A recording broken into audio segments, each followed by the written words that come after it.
was a spy, doubling for her childhood sweetheart, the real Grant Putnam, who tried to kill her.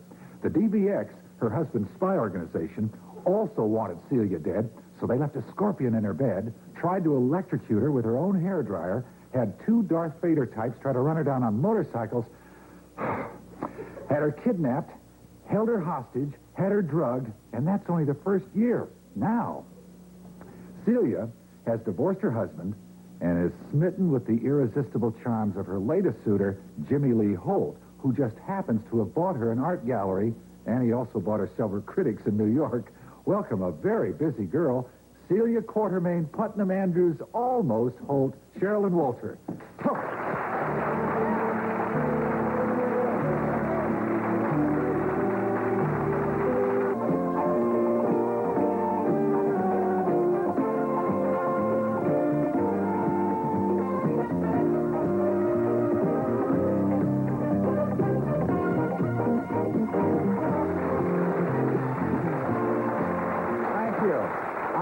Celia Quartermain from General Hospital, Sherilyn Wolter. Is that a pretty fair summation? Yes, yes. Well, there's more, of course.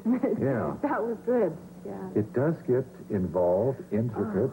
I wanted to ask someone that there's generally such mayhem, and there's rape involved, there's abuse, there's all sorts of things that are directed at these characters. Do you ever get any feedback from the public regarding some of the acts?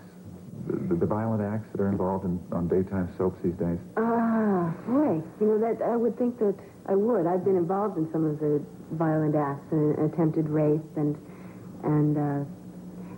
all the things that you mentioned. Yeah. And no, I haven't heard about that so much as what we do to the other characters in the soap opera. In what sense? Such as if we're cheating on our husbands or if we're doing something dastardly, then the public will speak out. They'll come up, and they've gone as far as to slap someone on the street and say, how dare you do that to your husband? Let's talk about your family. Okay. Where were you brought up?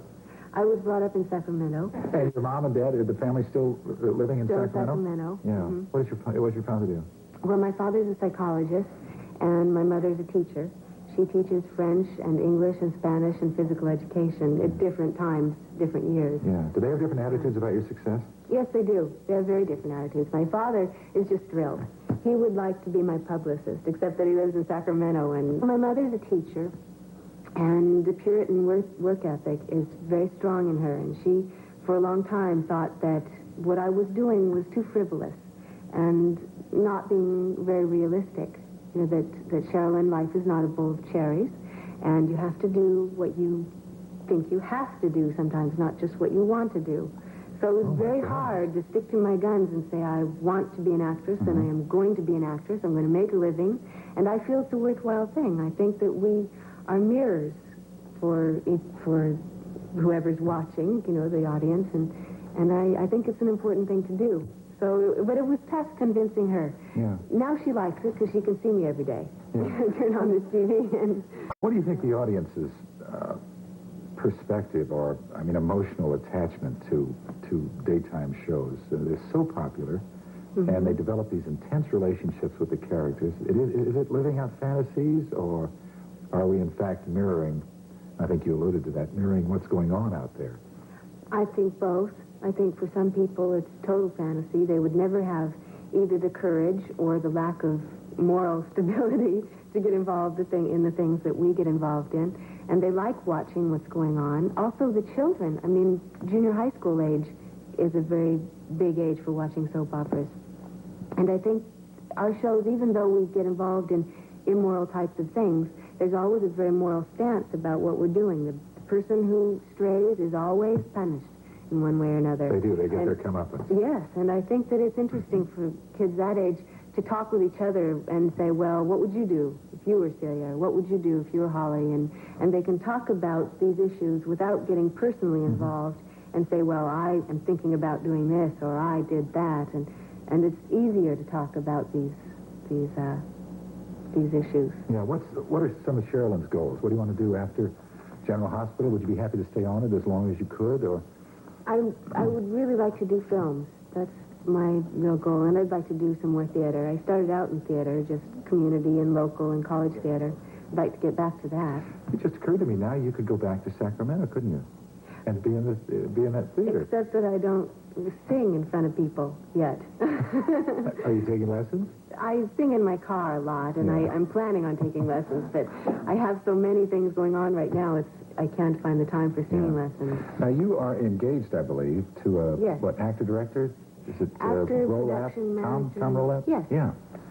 Very nice man. Yeah. Now, you both are in the same business. Does that make you a little nervous? Yeah. Yeah, it does. It's a little bit unsettling because it is such an unstable business. You know, that... Don't tell your mom that. Yeah, but it's a worthwhile one. Yeah. Yes. But on the other hand, it's very nice because he understands the trials and tribulations that go into this business, and he can keep a watchful eye on my work and give me a few pointers here and there. And also he understands them when I get so self-centered. You know, he doesn't like it much, but it does happen. As I get real busy, and I think actors have a tendency to think about themselves so much. You know, everything goes on yourself, and then he understands that a little bit. It's tempered with his experience. Well, let's take a look at a more or less self-centered young lady. It's Celia Quartermain, and we have a clip from General Hospital. Would you like to say anything before we run it? Yes, actually, this is about the toughest transition Celia had to make in the shortest period of time. I found out that Jimmy Lee had been lying to me, that he had actually bought an art gallery and had tried to bribe critics, although they did not go for it, and they wrote their own rave review. But I found out this in this one paragraph, and then had to go from hating him to accepting him and being grateful. Let's take a look at this encounter. You tricked me. Well, what was I supposed to do? Tell you about it from the beginning, and you would have agreed. Absolutely not. Of course not. Don't you see? I knew from the beginning that if you had a chance to show your stuff, you would take off. And you did. You're a huge success, and I'm proud of it. You know what your problem is? I'll tell you what your problem is. You're just jealous of my taste in art. You can't hate me for that. No. No, I don't. In fact, I'm a little grateful. Keep your gratitude. I don't want it. What do you want? Oh, yeah. Hot stuff. Sherilyn, thanks very much for being with us today. We hope you can continue success in General Hospital. Thank you.